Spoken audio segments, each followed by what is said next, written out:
Daniel, you and I just got done talking about this for a second before I hit record, but let's give, I guess, a brief description of how it is that you and I met. Do you want to explain how that happened? Well, got there Monday morning. There's about 300 people that they split into two different trials, and I just happened to be in your jury pool selection, if that's the correct vocabulary. Yeah, you got it. Uh, and it was me and probably 40 people, and you were choosing 12 people, and I guess to pick the jury, you ask a set of questions, and the other attorney asks a set of questions to try to rule some people out. Um, and I mean, that's kind of where we met initially. Obviously, didn't talk too much throughout the trial. I was more listening to your dialogue and your evidence, and then we got to chat a good bit after the trial. Um, so I'd say we more met after the trial, but got to hear a lot from you during the trial. Yeah, and I'm so appreciative that you stuck around. It was kind of interesting because of all the trials that we've had, most of the time at the end there's like two people. But when I walked out of that courtroom, I think every one of you, do you know if anybody even left? I want to say I counted nine. Okay. Um, I think a couple of people skirted out of there, and maybe had to get back to work or something like that. Yeah. So during trial, I said something, and I really mean is that I'm disappointed of how people hate jury duty because it really is a fun experience and it's like the most important thing that we do. So I think there are a lot of reasons that people are, um, I guess, not looking forward to jury duty is they don't know what the process looks like. And so if we can, let's just walk from like the point that you got that card in the mail to the point that you show up at the courthouse, what that looked like. So I guess when did you first get the jury summons? Um, what day was court? Do you remember? What Yeah, was it? The sixth? it was Monday, so that would have been yeah, 2 days ago, 6th. Yes, sir. So February 6th, I probably got it about a week and a half before, in Okay. the mail, and it was just hey, your name, the phone number, and it said, uh, go to this website and fill out a brief. I mean, it was almost too brief.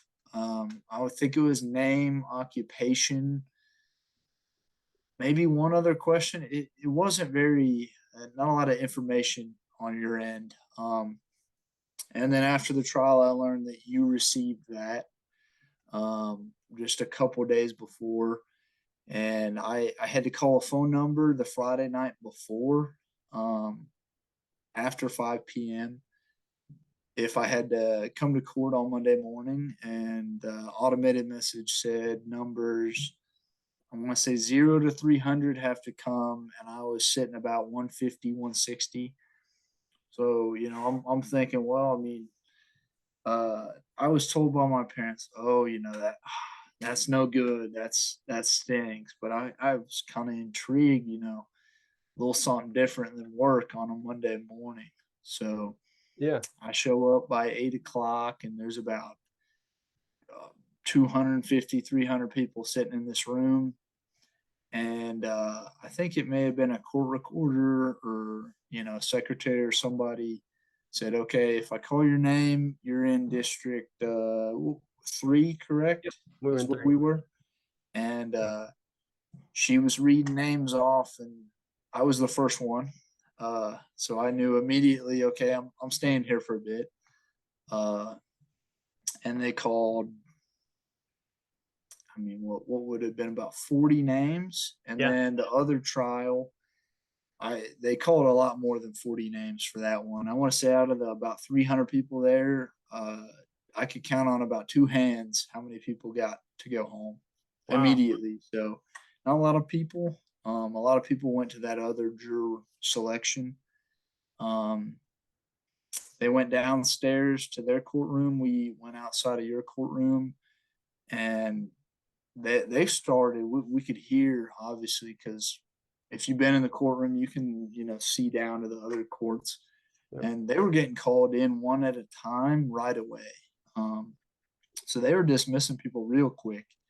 I don't know that process must have been a little bit different. But we waited maybe 30 minutes and got called in and sat down, had our numbers of, I guess, alphabetical order for which jury you were, and they just, you and the other lawyer asked a set of questions that would rule you out based off of uh, I don't know exactly because that's more your side, but Yeah. Well, and let me talk about that for a little bit. So it's interesting because depending on the trial that you have, there's some issues that are more contentious, more hot topic. You know, if you have an issue with maybe a murder trial, let's say, and there's some really inflammatory issues, they may want a bigger panel because the issue is as we're picking the jurors, you don't want to blow a panel. What blowing a panel means is that we uh, remove too many jurors, so there's not enough left to even have the 13, the 12, and one alternate. So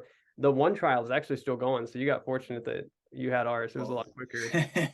But yeah, and then so the part you're talking about is jury selection. So how much information when you were in that big room with the 300 or so people, how much information they give you as far as what the actual trial was going to look like? I, minimal. I think they gave us the judges for each trial. They didn't say the lawyers. They didn't say what the cases were or even how long they were. I want to say just who the judges were. I think that was it. Okay. So then when you were in there for jury selection, was the first information that you learned really from I guess the judge said a little bit and then from the attorneys? Oh yes, sir. Okay. Um, One of the things that attorneys struggle with during jury selection is getting people to talk. What did you feel like worked or didn't work, and why did you feel like people were volunteering information versus others who weren't?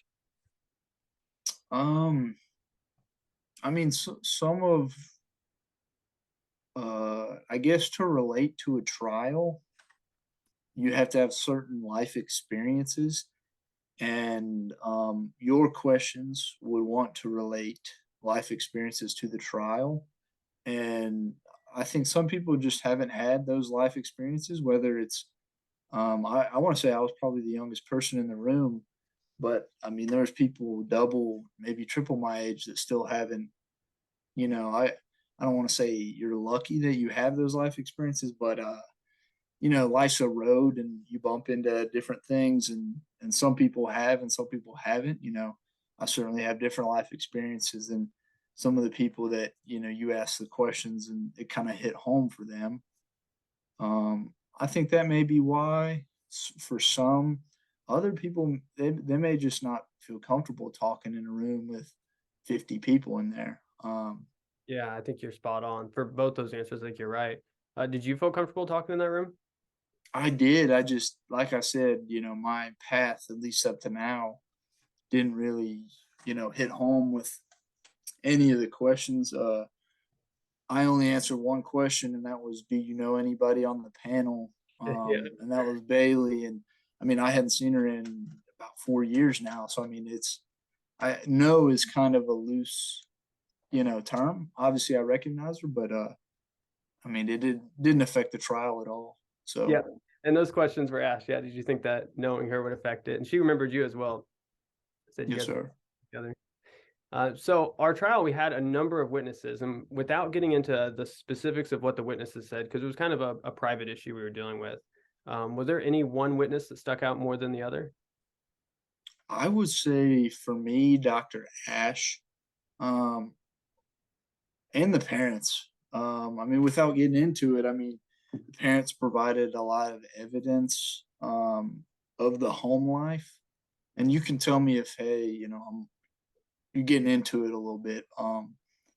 But the home life with the parents, I mean, that was emotional. That was it. It wasn't, they weren't full of it. You could tell, and it kind of it brought some emotion in there that they said we shouldn't decide just on emotion, but I mean just you kind of the courtroom felt a little bit different during their testimonies. Yeah, that's interesting um because I also, whenever I'm doing opening and closing or directs, there's a feeling that the room changes throughout the witnesses. yes, I, sir. how did it feel whenever they were testifying? Yeah, it felt a little heavy in there. A lot of emotion going around, a lot of just kind of heavy hearts, kind of feeling for them, and certainly feeling for I won't say his name, but the kid too. I mean, because he's about my age too. I don't know. Sorry, that may be too much again, but Hmm. just kind of feeling for everybody in a different way on both sides, but kind of yeah, definitely a heavy heart from, I mean, at least me, but maybe everyone, I would assume. Yeah. So once the jury was selected, were you happy to be on that initial 12, 13 that were picked? I was intrigued. Okay, Um, fair. I I wasn't. I feel like some people in the room that left, they were like, "Thank goodness I'm leaving." I was I was very curious, because when I was chosen, we knew. Obviously, I know 100% now what happens in the trial, but at that point, I knew minimal about the case, and I didn't even really know. Like, I've seen,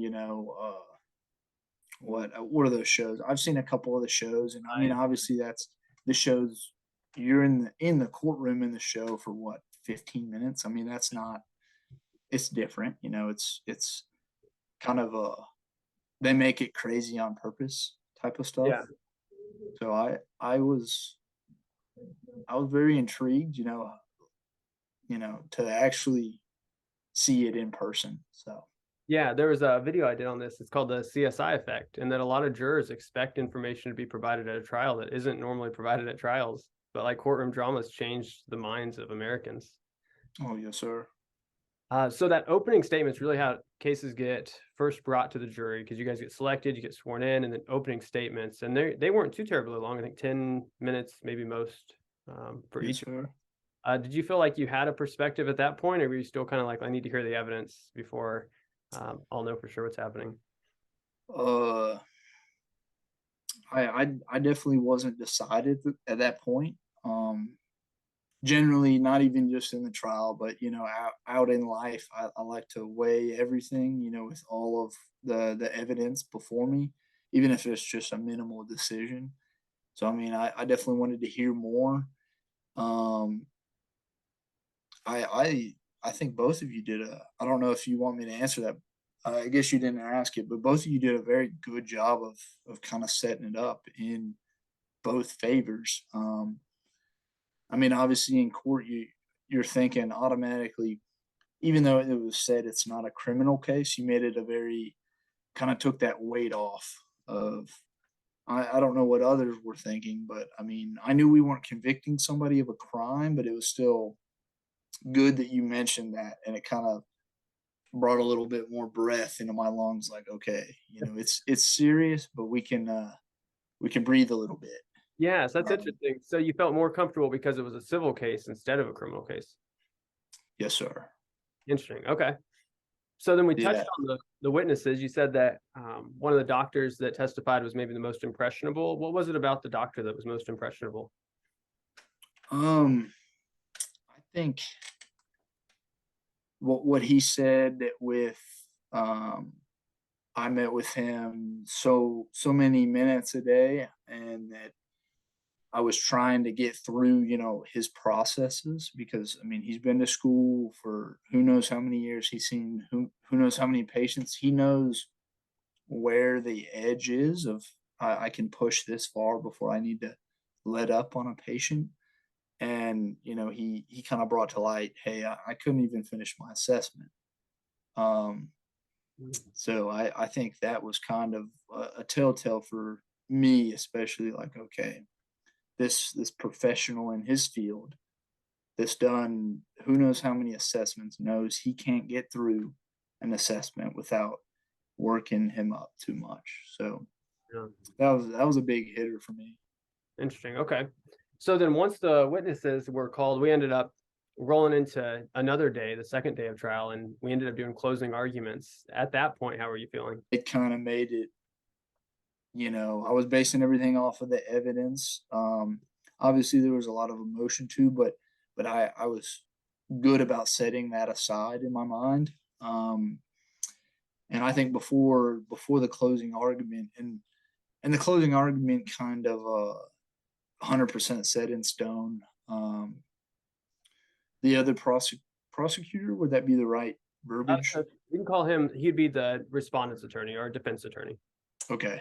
Um, he in my mind he kind of backtracked over something that he had said in the opening. He said we have to prove that he has a mental illness, and that we have to uh, prove that he's a harm to others or himself to commit him for 21 days.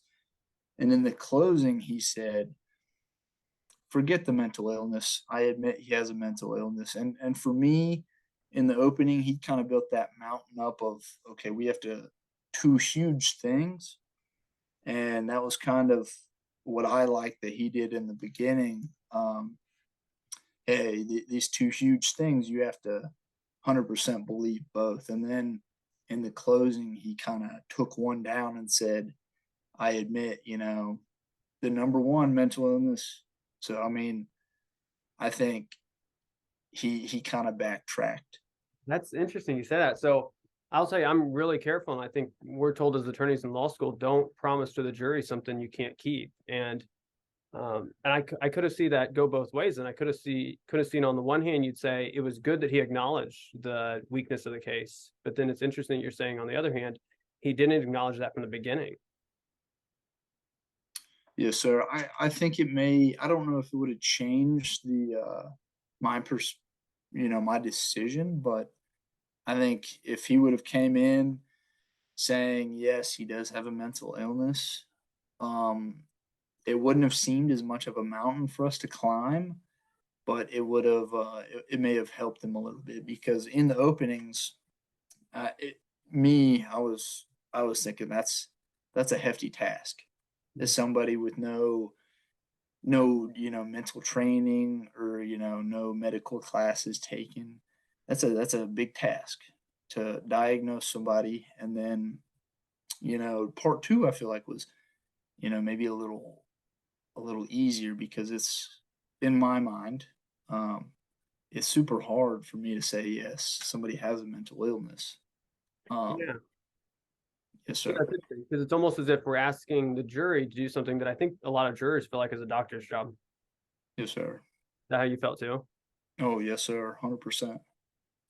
So then after closing, and I won't go into specifically what happened in jury deliberations because that's private stuff you all talked about, but just big picture, you all went to jury deliberations, and I don't recall. Do you remember how long you all deliberated? it it did not feel very long, maybe 20 minutes. It's funny because it um feels forever from the outside, man. oh I don't know what you guys are doing out there, but I was trying to think maybe they're just silent. I don't know. I mean, we're talking, and obviously if you're talking to other people, time passes faster. um there's a lot of emotion in the room, and some jurors couldn't get past the emotional side of it, and then others were good about, hey, we're only asked two things here, there's no emotion in it. And a couple of them were trying to get into, what about after the 21 days. A couple of the other ones were good about setting them, hey, that's not us, we're here to decide today about the 21 days, that's it. So I mean, that was kind of the beginning of not necessarily a fight, but a big emotional attachment. Um, I in that moment I was just kind of quiet, and I knew, like, hey, we just have to decide on this. We can't decide after the 21 days. That's maybe another jury. It's not us. There. Um, but once we got past that, I feel like everyone was kind of, he needs some sort of help, and I think this is the help as of today that we can do. So Yeah, and we had all 12 you guys all agreed on the verdict. yes, sir. Was there anybody that had to be pushed one way or the other, or did you guys pretty much, once you wrapped up the conversation, all were aligned? It was pretty much right away. I mean, we did a good job about going around the table and everybody saying their piece before we decided. But and most people's pieces were very similar. And that hey, we need to get this guy some help. So Yeah. Now, when you all went into the room, one of the first things that you're tasked to do is pick a four-person. I've always found it interesting how somebody gets picked. How did you all pick? I mean, it was kind of random. I want to say I forget her name, but we all grabbed, I think it was the 10 pieces that we had to, read over and decide. Okay. And I think she grabbed the first one, and I think she asked who should be the foreman. Yep. Um, and one of the other jurors said, "Well, it looks like it's you," and that's kind of yeah, no vote, no. And when he said that, she was like, "Well, that's good with me." So So one of the things that's most nerve-wracking for attorneys who try cases is the moment that the verdict's read because we have no idea. That piece of paper, I think it was folded up, it gets handed to the clerk. Is that a nerve-wracking moment at all for a juror, or do you all already know what the answer is? So it's like, no big deal. I mean, we know, obviously, and I don't know. I mean, maybe a little nerves, I mean, I'm not. I was kind of scanning the room throughout the trial because obviously you have a lot of different emotions with. I would say the judge didn't have very, a lot of emotions, but both both lawyers, not necessarily. You guys try to keep a straight face, but every now and again, Yeah. I, at least I noticed some facial expressions both ways. Mhm. And then from the defendant, and then his father happened to be in the room during that. I mean, yeah, I I wouldn't say nervous. I was more kind of trying to pick up on body language during that moment. Okay, seeing whether or not somebody's gonna be disappointed or how they're gonna handle it. Yes, sir. Yeah, that makes sense. So as we've talked about, I've got a private practice here in Liberty, and one of my curiosities is how did you feel as though my client was represented in court? Did you feel like we did a good job in giving them their day in court? I I felt like you did an amazing job. Um, obviously, I don't know how much weight that comes from because I'm not in a courtroom every day, but I think the witnesses were picked very very well, and I would assume you prep them a little bit. I don't know how much that happens, but they came in and they knew not necessarily the right words to say. I don't mean they manipulated the trial, but they said the parents especially said exactly what you could tell they were thinking and had been through. But obviously, somebody in that emotional situation, it could come off as a jumbled mess. And I feel like am I correct that you prepare them a little bit? Yeah, certainly. There's more and less preparation depending on what type of case there is, but absolutely, there's conversations before as far as making sure they're comfortable. Because I'll tell you from an attorney's perspective, if I ever have a client or a witness, I don't want them to walk into a courtroom and feel uncomfortable. I want them to know what it's like so that they're able to present well. Yes, sir. So I feel like the parents were obviously, there's some nerves up there, there's some emotion. You can get them ready, but then, in the moment, it's a little different. But they prepared everything very well, with the dates, and it's hard to remember, specific actions of what happened on what night when it's been a month, or even a week. And I feel like they had it kind of lined out perfectly of what happened when and what order, and had it, a perfect timeline where they could speak it to us very clearly. Um, and then the doctor, again, I mean, a different view, but he knew exactly how to put it in more civilian terms of what he does and how he does it. And that obviously he could come in and say, use all the healthcare vocabulary, and that may have made it not as, hit as hard with the jury, but he did a great job, dumbing it down and making it seem that I would assume we all knew exactly what he said. So That's awesome. Yeah, that's good to hear. Most impressionable moment, what was that? uh, I would say it was almost like a little tussle in the courtroom. I don't know if you picked up on it, but uh, it was when there was 150 documents of what he said to the nurses throughout the day and how he was feeling, what he was thinking, and uh, five were picked out, and they were all 500% good. And I mean, if you ask anybody 150 different times, how are you feeling? Five of them, they're going to be perfect, and that was kind of uh, I could see it going between you and the other lawyer, a Yeah. friendly little debate, um, where you said that, hey, I mean, you can pick five out, but and he seemed to skip over the one that you pulled out where it was not a good reflection, not a good day for uh the guy. But yeah, so that was kind of a, I wouldn't say funny is the right word, but that one was something I was picking. I was looking at body language and facial expressions, and That was a testy moment for sure. yes, And sir. I have said that the mark of a good attorney is someone who can be an advocate for their client in the courtroom, but have collegiality of opposing counsel. So I don't know if you saw he and I shake hands at the end and say good job. Oh yeah, yeah. I picked up on it was a friendly rivalry, but Yeah, at that moment, was definitely testy. yeah, that was fun though. All right, man. Well, I appreciate you doing this.